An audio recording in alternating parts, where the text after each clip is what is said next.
Hey, this is Ryan of Happy Healthy Vegan. So we're still getting lots of comments from our recent videos about our backup plan philosophy, and instead of trying to just deal with those comments one by one, I thought I'd pick a person who represents that point of view, and that would be Fruity Ronster. He has a YouTube channel, and he's also a friend of ours. I've interviewed him, I met him at this last Woodstock. He's hardcore. He goes to like maybe 5, 6, 7 fruit festivals a year, really into it, and also very critical of cooked starch backup plans. So let's hear a little bit from Ron. And I know a lot of people within the lifestyle now, within the community, the Woodstock community essentially, include starches in their diet or use starches as a backup.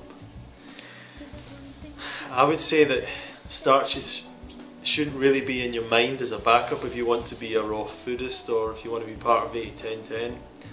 So yeah, those are very common comments I see about how you shouldn't have starches in mind if you want to be 80-10-10 or a raw foodist. Well, first of all, let me address the raw foodist issue. I eat tons of raw food. Maybe 90-95% of my diet is raw food. However, in my life's priorities, I've never said I must or I'm striving to be 100% raw. Just not part of what I'm trying to do. If that's what you're trying to do, Ronnie and others, awesome, cool, I respect that. It's cool, but it's not what a lot of us are trying to do. You have your reasons for wanting to be 100%. My goal in my whole diet journey is health. I want to have optimum health, and I'm smashing it on my health.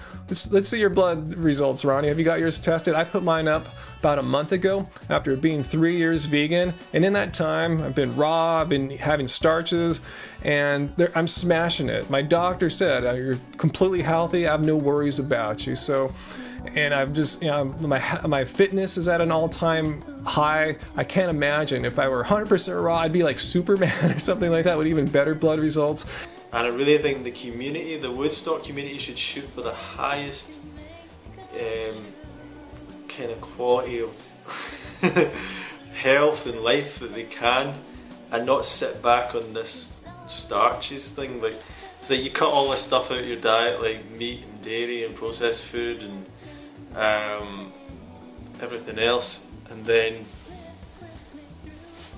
you just include starch and don't bother giving it up. So that's quite a bold claim there, guys, that meat, dairy, processed foods, and starch all belong in the same category of foods that are going to bring your health down. Well, I'll agree with that except for the starch, because there's so much evidence to the contrary. Prevent and reverse heart disease with Dr. Esselstyn, just as the title says, prevents and reverses actual heart disease through eating a high-carb, low-fat vegan diet. Not raw necessarily, he's doing it with a lot of starches. The China study.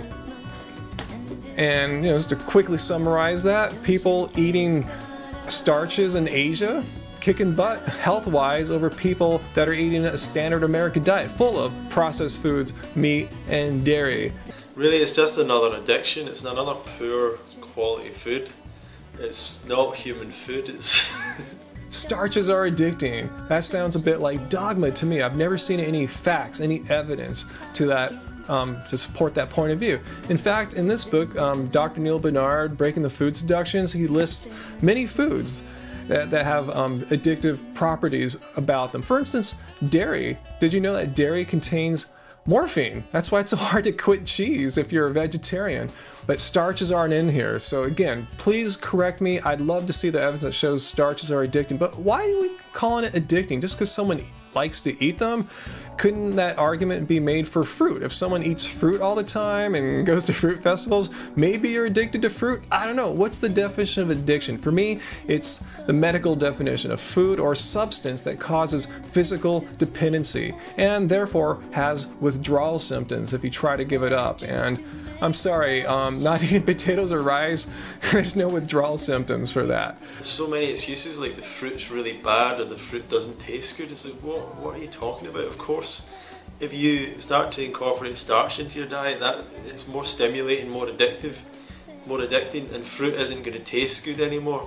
So you're going to have to start adding sugar to your fruit and sugar to your smoothies so that it has a little bit of stimulation there to actually encourage you to eat it instead of we obviously know who Ronnie's talking about there. He's talking about Durian Rider. He's talking about a specific person, but he makes it sound like a general thing that applies to all people. If you eat starches, you're going to have to pour sugar onto your fruits because starches are so much more stimulating, I think was his words, than fruit. And I just have to say that's absolute nonsense. Do you want some jackfruit? Oh yeah. Sorry, I interrupted. Oh, thank you. Jackfruit. Hell yeah.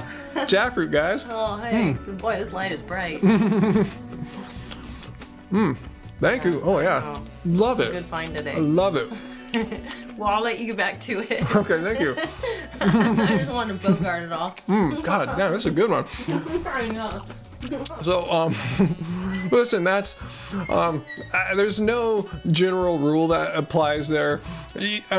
I've never done that, was the point I was about to get to. I've never had to add sugar. I did one time. One time I bought some really cheap fruit, really cheap bananas, and they were just horrible. No sweetness. I added some sugar to it to try to spice it up a little bit, and it still sucked. What is your goal? Is your goal optimal health, or is your goal to be a raw foodist? Yeah. My goal is optimal health. But there are a lot of people whose goals are to be a raw foodist. And I think that's really limiting. Yeah, and it's also dangerous because it's dogmatic. Yeah, yeah. Now, do I think that raw foods bring optimal health? I do, but I won't call myself a raw foodist. So I kind of find myself leaning more towards Tim Van Orden's camp there. I don't consider myself a raw foodist, even though I eat a boat ton of raw food. My main goal is to have optimal health, which I am so grateful to be experiencing right now. So post your questions and comments down below.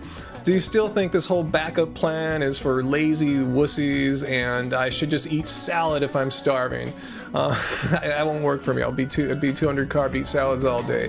And if you haven't already, subscribe up above for more from Happy Healthy Vegan. So until next time, guys, keep carbs, baby. Keep it carved. The smoke and it's gone. Don't you get caught?